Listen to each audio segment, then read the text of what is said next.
కానీ కొత్తగా ఐపీఓలో ఇన్వెస్ట్ చేయడానికి ఫ్రెషర్స్ ఎవరైతే వస్తారో వాళ్ళు ఎలాంటి జాగ్రత్తలు తీసుకోవాలంటారు? అవును.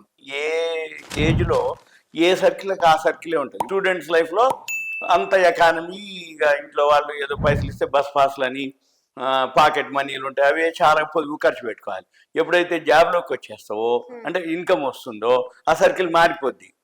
ఆ సర్కిల్ వేరే ఉంటది. అంటే ఏంది సంపాదించే సర్కిల్ ఉంటది. అప్పుడు ఇన్వెస్ట్‌మెంట్ సర్కిల్ కూడా ఉంటది. నేను ఇందులో ఇన్వెస్ట్ చేసినా, ఇంత రిటర్న్స్ వచ్చినాయి, నువ్వు కూడా చెయ్యి అని ఇక వాళ్ళు గైడ్ చేయడం మొదలు. అప్పుడు ఏం చేస్తారు వీళ్ళు వెమ్మటే ఓకే అని చెప్పేసి ఫస్ట్ షేర్ మార్కెట్లోకి వస్తారు.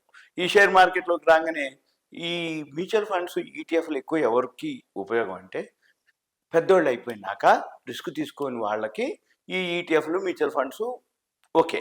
ఈ కొత్త జనరేషన్కి ఏదో ఒకటి ఉండాలన్నమాట. అంటే ఫీల్ ఉండాలి. అందుకని ఏం చేయాలి? వాళ్ళకి రిటర్న్స్ ఫాస్ట్‌గా రావాలనుకుంటారు. తొందరగా మనకు గ్రోత్ కావాలనుకుంటారు.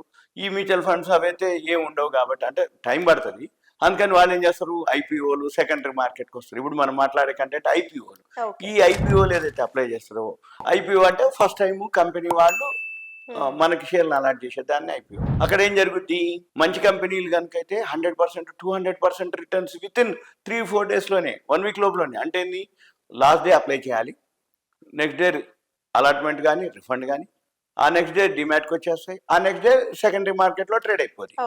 అందుకని ఏమవుతుంది? ఏమంటే మనకి 3-4 డేస్లో అలాట్మెంట్ వచ్చిందా 100%, 200%, 50% రిటర్న్స్ వస్తాయి. అలాట్మెంట్ రాలేదా నీ అమౌంట్ నీకు నీ బ్యాంక్లోకి వస్తాయి. అంటే వచ్చేసి ఏమంటే అందరు ఏమనుకుంటారు? అమ్మయ్య సేఫ్ ఇది అని ఇందులోకి వస్తారు. అయితే రాక అంటే అప్లై చేసిన వాళ్ళందరికీ రావా షేర్లు.